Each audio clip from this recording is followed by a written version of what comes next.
पाया जाए। राजनीति अवस्था का वर्णन करते हुए लाला जी लिखते हैं,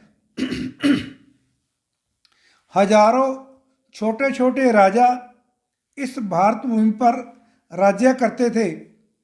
उनमें एक के स्थान पर परस्पर विरोध शत्रुता थी।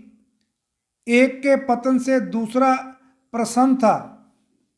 तलवार और शस्त्रों से लड़ने वाले हिंदुओं के अंग धीरे धीरे कुछ तो मुसलमान बनकर सदा के लिए उनसे कट चुके थे, उनका साथ छोड़ गए थे और हिंदू संसार से अपना अस्तित्व मिटा चुके थे, और कुछ अपने कर्तव्य त्याग कर ऐसे गए गुजरे और नाकारा हो गए थे कि उनके इस्लाम से टक्कर लेने का बिल्कुल साहस ना रहा।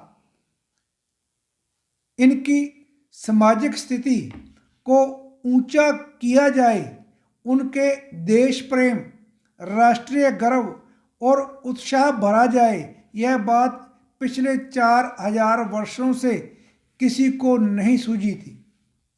600-700 वर्ष तक मुसलमान हिंदुस्तान पर पूर्ण अधिकार जमाए बैठे रहे। उनकी शक्ति को नष्ट करने का विचार किसी में पैदा ना हुआ। यह इतना आवश्यक और जोखिम का काम केवल गुरु गोविंद सिंह जी के हिस्से आया, और ईश्वर की ओर से ही गुरु गोविंद सिंह जी हिंदुओं जैसी बेचारी, निर्बल, बिखरी हुई और गिरी हुई कौम के लिए कौमी साहस, बल, देश प्रेम का संदेश लेकर आए। कितने दुख की बात है कि उनका प्रेम संदेश सुनने के लिए कोई भी ना था।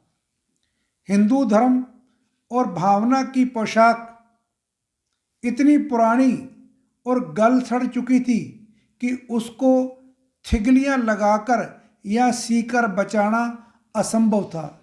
इसलिए उन्होंने हिंदुओं की वर्तमान दशा के अनुसार नए पहरावे का निर्णय लिया, जो 100% ठीक बैठा। इस देशभक्ति की अग्नि को उन्होंने 2 पक्षों में प्रचंड किया। पहला था धर्म शक्ति।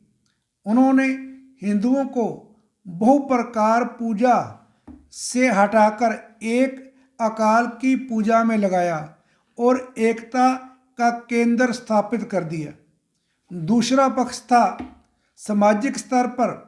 उन्होंने वर्ण भेद और जातियों की भिन्नता को मिटाकर शूद्रों का उत्थान करने, एक राष्ट्रीयता की भावना पैदा करने के लिए राष्ट्रीयता का पैबंद लगा दी।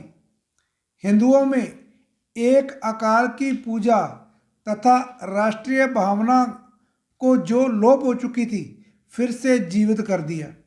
लाला जी फिर विशेष रूप से ध्यान दिलाते हुए लिखते हैं कि आश्रयहीन, साधनहीन, सेना रहित और बिना किसी देश की सहायता के गुरुजी ने उन हिंदुओं की काया पलट दी जिन्होंने 700 साल तक इस्लाम की गुलामी के नीचे असंख्य दुख और अपमान सहारे थे। वे इतने लंबे समय में अपने सारे वीरता कर्तव्य इस हद तक भूल चुके थे कि अपनी स्त्रियों, बहू बेटियों और बहनों को टके टके में बिकती देखकर भी चुप्पी साधे बैठे थे। उनके पवित्र मंदिरों, पूज्य देवियों और देवताओं को उनके अपने ही पवित्र पशुओं के रक्त से लीपा और नहलाया जाता था, परंतु उनके कानों पर जूं तक नहीं रेंगती थी। बुझे हुए साहस, मुरझाए हुए चेहरों और मुर्दा दिलों में गुरु साहिब ने ऐसी रूह फूंकी, वह गर्मी उत्पन्न की और वह जोश भरा कि एक एक सिख सैकड़ों मुसलमानों की ताकत को तुच्छ समझने लगा। गुरु गोविंद सिंह जी ने बिल्लियों को बाग बनाया और नामर्दों को मर्दे मैदान।